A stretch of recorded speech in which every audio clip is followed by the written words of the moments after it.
السلام علیکم. کہانی کو آخر تک پورا سنیے گا اور اگر آپ چینل پر نئے ہیں تو سبسکرائب ضرور کیجیے گا. میں ایک لیڈی ڈاکٹر ہوں اور ایک میٹرنٹی ہوم میں نوکری کرتی ہوں. ہماری یہ ذمہ داری ہوتی ہے کہ خواتین کی مناسب دیکھ بھال کریں اور ڈلیوری ہو جانے پر ماں اور بچہ دونوں خیریت سے اپنے گھر چلے جائیں. انتہائی دیکھ بھال کے باوجود کبھی کبھار کوئی کیس بگڑ بھی جاتا ہے جسے ہمیں بڑے ہسپتال میں ٹرانسفر کرنا پڑ جاتا ہے. کیس بگڑنے میں زیادہ تر خواتین کا ہی قصور ہوتا ہے کہ وہ ڈاکٹر کی ہدایات پر مکمل عمل نہیں کرتی، دوائیاں پابندی سے نہیں لیتی، غذا پر کچھ خاص توجہ نہ ہونے پر کیس کو بگڑنا ہی ہوتا ہے. ہم خواتین کو ڈراتے بھی ہیں تاکہ وہ اپنے اوپر دھیان دے. اچھی غذا سے خون کی کمی نہیں ہوتی. اس روز اسپتال میں کوئی نہیں آیا تھا. میں اپنی ڈیوٹی پر تھی. فارغ بیٹھنے کی وجہ سے وقت تھا کہ گزرنے کا نام ہی نہیں لے رہا تھا. گرمی کے دن تھے. میں کھڑکی کے پاس بیٹھی تھی اور مجھے ٹھنڈی ٹھنڈی ہوا کے جھونکے لگ رہے تھے. حیدرآباد کی یہی خاص بات ہے کہ یہاں دن کتنا ہی گرم کیوں نہ ہو، رات ٹھنڈی ہوتی ہے.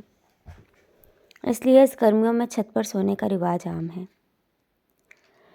میں دوسری منزل پر تھی لیکن کھڑکی سے سڑک کا منظر صاف دکھائی دے رہا تھا. سڑک پر سناٹا تھا. گھنٹہ آدھ گھنٹہ گزرنے پر کوئی گاڑی یا رکشہ وغیرہ گزرتا نظر آ جاتا اور میں خود کو بیدار کی بھرپور کوشش کر رہی تھی.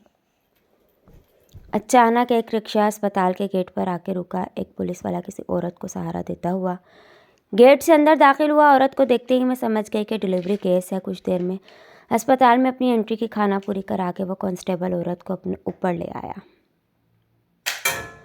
عورت بڑی تکلیف میں دکھائی دے رہی تھی. میں نے اپنی ساتھی نرس کو اشارہ کیا کہ وہ عورت کو کمرے میں لے جائیں. ایک پرچے پر کچھ دوائیاں اور ضروری سامان لکھ کر کانسٹیبل کے حوالے کیا جس کا نام آصف تھا. یہ چیزیں فوری لے آئیں. جی بہتر. کانسٹیبل آصف پرچہ لیتے ہوئے بولا. اسپتال کے گیٹ کے پاس ہی میڈیکل اسٹور تھا. وہ سامان جلدی سے لے آیا. عورت کا نام سویا تھا. وہ سخت تکلیف میں دکھائی دے رہی تھی. میں نے اپنے فرائض انجام دینا شروع کر دیا. پھر 1 گھنٹے بعد میرے ہاتھ میں عجیب و غریب بچہ تھا.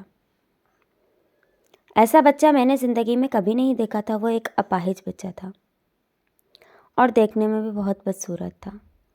وہ مجھے دیکھ کر ایسے مسکرائے جیسے کوئی سمجھدار بچہ ہو. حیرت انگیز طور پر وہ ذرا بھی نہیں رویا. مجھے حیران و پریشان دیکھ کر اس نے زوردار کہکا لگایا. میں سمجھی کہ کوئی نرس ہنسی ہے. میں نے اپنے ساتھی دونوں نرسوں کو دیکھا. وہ بھی حیرانگی سے بچے کو دیکھ رہی تھی. ان کا لگانے کا سوال ہی پیدا نہیں ہوتا تھا. پھر بھی میں نے ان سے پوچھا یہ کہکا کس نے لگایا تھا. اس بچے نے ہی لگایا ہے. نرس بختیور نے گھبراتے ہوئے کہا. یہ کیسا بچہ ہے؟ نرس فاطمہ نے کہا. میں خود حیران ہوں کہ ایسا بچہ میں نے پورے کیریئر میں نہیں دیکھا. میں نے خوف سے لرزتے ہوئے کہا. اکثر ہمارے پاس ایسے کیسز ہوتے رہتے ہیں جس میں کسی بچے کی ٹانگیں جڑی ہوتی ہیں. کسی بچے کے 2 دھڑ ہوتے ہیں. کسی بچے کے ہاتھ جسم سے جڑے ہوئے ہوتے ہیں. اس طرح کے کچھ کیسز کچھ وقت جی کر انتقال کر جاتے ہیں. مگر اس طرح کا بچہ میں نے پہلی بار دیکھا تھا. اس لیے خوف آنا تو فطری تھا. میرے ساتھ نرسیں تھیں. وہ بھی بری طرح خوف زدہ تھی. اب کیا کریں؟ فاطمہ نے کہا. میں اس کے باپ سے بات کرتی ہوں. بچے کو لے کر میں کمرے سے باہر آئی. مجھے گھبرایا ہوا دیکھ کر اس کا گھبرانا جانا فطری تھا. وہ لپک کر میرے پاس آیا. جی ڈاکٹر صاحبہ خیریت ہے نا؟ اس نے پوچھا. بچے کی ماں خیریت سے ہے. لیکن میں کہتے کہتے رک گئی. لیکن کیا؟ بچہ خیریت سے ہے نا؟ آصف نے پوچھا. میں سوچ میں پڑ گئی. اسے کیسے بتاؤں کہ اس کے ہاں کیسے عجیب و غریب بچے کی ولادت ہوئی. میری مسلسل خاموشی پر آصف کے چہرے پر پریشانی سے گہری لکیریں بنتی جا رہی تھیں. میں واپس روم میں گئی اور ایک نرس کو اشارے سے بچہ باہر لانے کو کہا. نرس کے بچے کو لانے پر آصف لپک کر اس بچے کی طرف آیا. لیکن جیسے ہی اس کے بچے پر نظر پڑی وہ گھبرا کر پیچھے ہو گیا. اس کا دماغ معاف ہو گیا. وہ کبھی مجھے اور کبھی بچے کو دیکھ رہا تھا. کچھ دیر تک اس کی یہی حالت رہی. پھر اس نے اپنا چہرہ ہاتھوں میں چھپا کر پھوٹ پھوٹ کر رونا شروع کر دیا. اس طرح رونے پر مجھے حیرت کا جھٹکا لگا اور میں ہمت کر کے اس کے قریب گئی اور اس کو دلاسا دینے کے غرض سے بولی. ہمت سے کام لو آصف. اس میں تمہارا کیا قصور ہے؟ قصور؟ سارا قصور میرا ہی ہے ڈاکٹر صاحبہ. وجہ سے پھٹ پڑا. تمہارا قصور؟ میں نے چونک کر اس کی طرف دیکھا. ہاں ڈاکٹر صاحبہ یہ قدرت نے مجھے سزا دی ہے. کس بات کی سزا؟ میں نے پوچھا. میرے برے اعمال کی سزا پولیس کے محکمے میں آنے کے بعد میں خود کو ناخدا سمجھ بیٹھا تھا۔ ملزمان سے دوستانہ رویہ، کمزور اور بے گناہ لوگ پر تشدد کر کے رقوم بٹورنا میرا مشغلہ بن گیا تھا۔ میرے افسر بھی مجھے اس لیے خوش تھے کہ میں ان کو کما کر دے رہا ہوں، اور کما کر دینے والے اہلکار افسران کی نگاہوں میں داد و تحسین پاتے ہیں۔ یہی میرے ساتھ تھا۔ افسران کا منظور نظر بن کر میں کوئی ایسا موقع ہاتھ سے جانے نہیں دیتا تھا کہ جس سے مال حاصل ہو۔ مجھے اچھی طرح یاد ہے جب میری پولیس میں نوکری لگی تھی، میری ڈیوٹی ایک رات ایک چوک پر لگی تھی۔ رات کا 1 بج رہا تھا، سڑک سنسان پڑی تھی۔ ایسے میں ایک نوجوان کا وہاں سے گزر ہوا، میں نے اسے اپنے پاس بلایا اور وہ میرے پاس آیا اور حیرت سے مجھے دیکھنے لگا۔ اس وقت کہاں سے آ رہی ہو؟ جی میں کراچی سے آ رہا ہوں، اس نے بتایا۔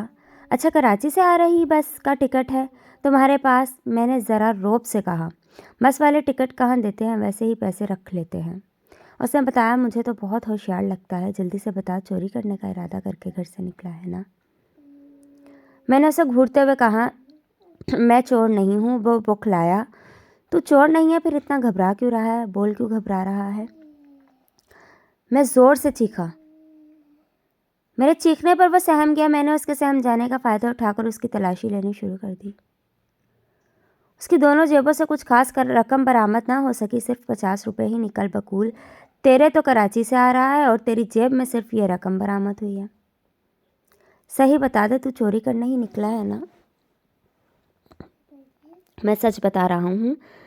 کراچی میں ایک میت میں شرکت کے لیے گیا تھا اور جو رقم لے کر گیا تھا وہ اتنی زیادہ نہیں تھی جو بچ جائے اب اس سے پہلے کہ میرا دماغ گھومے، میری نظروں سے دور ہو جا، ورنہ میں تجھے جیل میں لے جا کر بند کر دوں گا، میں نے غصے سے کہا۔ وہ میرے پیسے اس نے اپنے 50 روپے کی طرف دیکھتے ہوئے کہا۔ ابھی جا رہا ہے یا چوری کے مقدمے میں جیل میں بند کر دوں؟ میں نے گھورتے ہوئے کہا۔ میرے غصے سے گھبرا کر بھاگ کھڑا ہوا۔ اس کے اس طرح بھاگنے پر میری ہنسی چھوٹ گئی، جسے میں نے بڑی مشکل سے روکا۔ وہ مجھے ہنستا دیکھ کر پلٹ سکتا تھا اور میری پہلی کمائی مانگ لیتا۔ میرے سینئر ساتھیوں نے مجھے اس طرح سے سمجھایا ہوا تھا کہ جب بھی تمہیں آرام رقم کمانی ہو اپنے لہجے کو سخت بنا لو۔ جتنا غصہ کرو گے رقم اتنی ہی زیادہ ہوگی، اور اگر چہرے پر مسکراہٹ آئی تو پھر کہ تم نے سامنے والے پر جتنا روب ڈالا ہے وہ سب ختم، اور وہ تم سے فری ہونے کی کوشش کرے گا۔ لہٰذا اگر پیسے کمانا چاہتے ہو تو پھر کسی کو فری ہونے کا موقع مت دو، پھر دیکھو کتنی رقم پیدا ہوتی ہے۔ میں نے اپنا لہجہ سخت کر کے 50 روپے کی رقم کمائی تھی۔ پہلی حرام کی کمائی پر میں بہت خوش ہوا تھا۔ اب میرا یہ معمول بن گیا۔ میری جہاں بھی ڈیوٹی لگتی لوگوں کو بہانے سے تنگ کر کے اس کی جیبوں سے رقم نکلوانے لگا۔ میں خود بھی تھانوں میں دیکھ رہا تھا کہ دوسرے اہلکار کس طرح لوگوں پر ظلم کر کے رقم نکلواتے ہیں۔ میں کسی پر بھی رحم نہیں کھاتا تھا، صرف حرام کی کمائی پر میرا سارا زور تھا۔ اس رقم میں کچھ حصہ میرے سینئر کا بھی ہوتا تھا۔ آہستہ آہستہ میں سمجھ گیا کہ سب کو رقم دینے کی ضرورت نہیں، صرف اپنے افسر کو خوش رکھو، باقی ساتھیوں کو چائے پر ترخا دو، یہی ان کی اوقات ہے۔ غلط کام پر جب پکڑنا ہو تو انسان کا حوصلہ بڑھ جاتا ہے، یہی میرے ساتھ بھی ہو رہا تھا۔ مجھے ایسی جگہ پر ڈیوٹی دینے لگے تھے جہاں پر حرام کی رقم زیادہ ہوتی تھی۔ ناجائز کمائی جب آتی تو وہ اپنی واپسی کا راستہ بھی نکال لیتی ہے۔ جوا، شراب، بازاری، عورتوں سے تعلقات رکھنا جیسی برائیاں مجھ میں آتی چلی گئی۔ دوستوں کے ساتھ کھانے پینے، عیاشی کی محفلیں جمانا میرا معمول بن گیا تھا۔ میرے عزیز و رشتہ دار بھی مجھے رشک بھری نگاہوں سے دیکھتے تھے کہ میں معمولی سپاہی ہو کر خرچ اس طرح کرتا ہوں جیسے کوئی رئیس زیادہ ہوں۔ جب لوگ مجھ سے پوچھتے میں اتنا خرچ کیسے کرتا ہوں تو میرا سر فخر سے بلند اور گردن اکڑ جاتی تھی۔ یہ سب اوپر کی کمائی کا کمال ہے۔ میں کہتا ارے بھائی کیا تم بھی اوپر کی کمائی لیتے ہو؟ مجھے حیرت سے دیکھتے۔ کیا کروں، مہنگائی اس قدر ہو گئی ہے کہ اوپر کی کمائی کے بغیر گزارا نہیں ہے۔ میں فخر سے کہتا دن بہت اچھے گزر رہے تھے، اوپر کی کمائی سے جیب ہر وقت نوٹوں سے بھری ہوتی تھی، اس لیے میں گھر میں کوئی فکر و فاقہ نہیں تھا۔ میرے آئے دن کے فضول قسم کے خرچوں سے آنے لگی تھی۔ خوش آمدید دوستوں کے اکسانے پر میں آئے دن مخصوص جگہوں پر عیاشی کی محفلیں منعقد کرنے لگا تھا۔ ان محفلوں میں دل کھول کر خرچ کرتا، جس سے میری جیب خالی رہنے لگی تھی۔ دوستوں کا بھی خاصا مقروض ہو گیا تھا، مگر میں پریشان پھر بھی نہیں تھا، کیونکہ اوپر کی کمائی میں اکثر ایسے موقع آ جاتے ہیں میں اپنا سارا قرض چند دنوں میں چکا دیتا تھا۔ اس لیے مجھے دوستوں سے پھر نیا قرضہ مل جاتا تھا۔ دوستوں کے قرض دینے سے انہیں یہ فائدہ ہوتا تھا کہ وہ میں کھل کر مفت میں عیاشی کر لیتے تھے، اور میں انہیں اس لیے مفت میں عیاشی دیتا تھا کہ وہ میری خوش آمدید اور جھوٹی تعریفیں کرنے میں بڑے ماہر تھے۔ ان کے منہ سے اپنی بیجا تعریفیں سن کر میرا سر فخر سے اور غرور سے تھن جاتا تھا۔ انہی دنوں میں دوستوں کو خاصی مقروض ہو گیا تھا۔ جو آمدنی آ رہی تھی اس کا زیادہ تر حصہ قرض چکانے میں صرف ہو رہا تھا۔ میری افسر کو اس کمائی سے حصہ نہ ملنے پر وہ بھی مجھ سے روٹھا سا رہنے لگا تھا۔ مجھے اس کا احساس تھا اور میں پوری کوشش کرتا تھا کہ کہیں سے اوپر کی آمدنی کا آسرا ہو جائے تاکہ افسر کو خوش کر دوں، ورنہ میری ایسی جگہ ڈیوٹی لگا دیں گے جہاں بالکل بھی اوپر کی آمدنی کا آسا نہیں ہوگا۔ ایسا ہو جانے پر میرے لیے عیاشی تو دور کی بات، گھر کا خرچ چلانا بھی مشکل ہو جاتا۔ اور پھر ایک دن مجھے موقع مل ہی گیا۔ ہوا یہ کہ ایک اسپتال سے کچھ فاصلے پر میری ڈیوٹی تھی۔ رات کے 2 بج رہے تھے۔ ایک شخص کو میں نے موٹر سائیکل پر آتے دیکھا۔ اسے دیکھ کر میں نے اسے رکنے کا اشارہ کیا۔ اس نے گاڑی روک دی۔ اس وقت کہاں سے آ رہے ہو؟ میں نے ذرا رعب سے کہا۔ میں گھر سے آ رہا ہوں اور جو سامنے اسپتال ہے وہاں جا رہا ہوں۔ اس نے بتایا، مجھے تو تم چور دکھائی دے رہے ہو۔ چور؟ یہ آپ کیسی باتیں کر رہے ہیں؟ کیا میں شکل سے آپ کو چور دکھائی دیتا ہوں؟ اس نے غصے سے مجھے دیکھا۔ اس کا مجھے غصے سے دیکھنا ایک آنکھ نم تھا، کیونکہ عوام کو غصے سے دیکھنا ہم پولیس والوں کا کام ہے۔ اگر عوام نے ہمیں غصے سے دیکھنا شروع کر دیا تو ہم پولیس والے کمائی کس طرح کر سکیں گے؟ اس کا فیصلہ ابھی تلاشی دو، میں نے کڑک کر کہا۔ اس نے اپنے ہاتھ اوپر کر لیا۔ میں نے اس کی تلاشی لینی شروع کر دی۔ کچھ کاغذ اور 50,000 کی رقم، اس کے سوا اس کی جیب سے کچھ نہیں نکلا۔ کہاں سے یہ رقم لے کر آ رہے ہو؟ کس کو لوٹا ہے تم نے؟ میں نے تیز آواز میں کہا۔ میں نے کسی کو نہیں لوٹا، وہ بولا۔ پھر اتنی رقم رات کے جیب میں ڈال کر کیسے گھوم رہے ہو؟ میں نے طنز کیا۔ یہ رقم میں اپنے دوست کاشف سے ادھار لے کر آیا ہوں۔ میری بیوی کا آپریشن ہے، ڈلیوری ہونی ہے۔ اگر بیوی کا بر وقت آپریشن نہ ہوا تو پیدا ہونے والا بچہ اور بیوی دونوں کی جان کو خطرہ ہے۔ کہانیاں گھڑ لینے میں تم چوروں کا جواب نہیں ہے۔ میں نے اپنے ہاتھوں میں 50,000 کی رقم کو للچائی نظروں سے دیکھا۔ اس رقم سے میں کچھ رقم اپنے افسر کو دے دینے سے اس کی ناراضگی دور کر دینے کے لیے کافی تھی۔ نہیں، میں چور نہیں ہوں، وہ بولا۔ اچھا، اب تم مجھے بتاؤ کہ تم چور نہیں ہو۔ میرا اندازہ بالکل غلط ہے۔ میں نے اچھے کا دماغ درست کر کے رکھ دیا ہے۔ پھر تم کس کھیت کی مولی ہو؟ ابھی تھانے کے ڈرائنگ روم کی سیر کرواؤں گا نا، پھر تم سب پر بولنے لگو گے۔ یہ رقم تم کہاں سے چرا کر لائے ہو؟ میرا یقین کریں، میں سچ بول رہا ہوں۔ میری بیوی کی طبیعت بہت خراب ہے، مجھے یہ رقم فوری طور پر اسپتال میں جمع کروانی ہے۔ وہ گڑ گڑایا۔ اچھا، اس کا مطلب ہے میں جھوٹ بول رہا ہوں، تم سچے ہو، تمہارے دماغ درست کیے بغیر گزارا نہیں ہے۔ میں نے فوراً ریسیور نکال کر لیا۔ یہ کیا کر رہے ہیں؟ وہ گھبرایا۔ تو مجھے جھوٹا ثابت کرنا چاہ رہا ہے نا؟ میں اس وقت تیرے سر کا نشانہ لے کر گولی چلاؤں گا اور تیرے مرنے پر تیری لاش سامنے جو گندا نالا ہے اس میں پھینک دوں گا۔ میں نے غصے سے آنکھیں نکالتے ہوئے کہا، نہیں، ایسا غصہ نہیں کرنا، میرے چھوٹے چھوٹے بچے یتیم ہو جائیں گے۔ وہ التجا کرنے لگا۔ تیری ہمت کیسے مجھے جھوٹا ثابت کرنے؟ آج تک میرے کسی افسر نے مجھے جھوٹا نہیں کہا، تو کیا میرے افسر سے بڑھ کر ہے؟ مجھ سے غلطی ہو گئی، مجھے جانے دے۔ میری بیوی اسپتال میں میرا انتظار کر رہی ہوگی۔ جو اپنی بیوی کے پاس چلے جاؤ اور یہ بات ذہن میں رکھنا، آئندہ کبھی کسی پولیس والے کو جھوٹا ثابت کرنے کی کوشش نہ کرنا۔ میں تمہیں چھوڑ رہا ہوں لیکن دوسرا پولیس والا تمہیں زندہ نہیں چھوڑے گا۔ میں نے ایسے کہا جیسے اس پر احسان کر رہا ہوں۔ جی، وہ میرے پیسے اتنی بدتمیزی کرنے پر پیسے لینے کی توقع رکھتا ہے؟ زندہ رہنے کے لیے چپ چاپ چلا جا اور پیسوں کو بھول جا۔ نہیں، ایسا ظلم نہ کرے، یہ بڑی مشکل سے پیسے لے کر آیا ہوں۔ کہیں اور سے اتنی جلدی پیسے ملنے کی امید نہیں ہے۔ وہ میرے پاؤں میں گر پڑا اور گڑ گڑانے لگا۔ اس کے گڑ گڑانے سے مجھے یہ سمجھنے میں آسانی ہو گئی تھی کہ وہ اثر و رسوخ والا شخص نہیں ہے، ورنہ مجھے وہ دھمکیاں دینے لگتا، یہ میرے اوپر شکایت کر کے اپنی رقم وصول کر لیتا۔ اس پر مجھے بہت ترس آ رہا تھا، لیکن میں مجبور تھا۔ مجھے بھی رقم کی اشد ضرورت تھی۔ کسی بھی طرح یہ اپنے ہاتھ سے آئی رقم اسے واپس لوٹانا نہیں چاہتا تھا۔ میں نے اسے اپنے پاؤں پر پڑتا اسے زور سے ٹھوکر ماری۔ وہ پیچھے کی طرف الٹ گیا۔ ریوالور کا رخ میں نے پھر اس کی طرف کر دیا۔ میں بھی فائر کھولنے ہی والا تھا کہ وہ سمجھ گیا کہ میں کیا کرنے کا ارادہ رکھتا ہوں، اس لیے وہ چلایا، خدایا کے لیے گولی نہیں چلانا۔ نہیں، گولی چلانی پڑے گی، تو اس طرح باز نہیں آئے گا۔ میں نے غصے سے کہا، میں چلا جاتا ہوں۔ اگر میری بیوی کی زندگی ہوئی تو وہ ضرور بچ جائے گی، اور اگر اس کی زندگی نہیں ہوئی تو مر جائے گی۔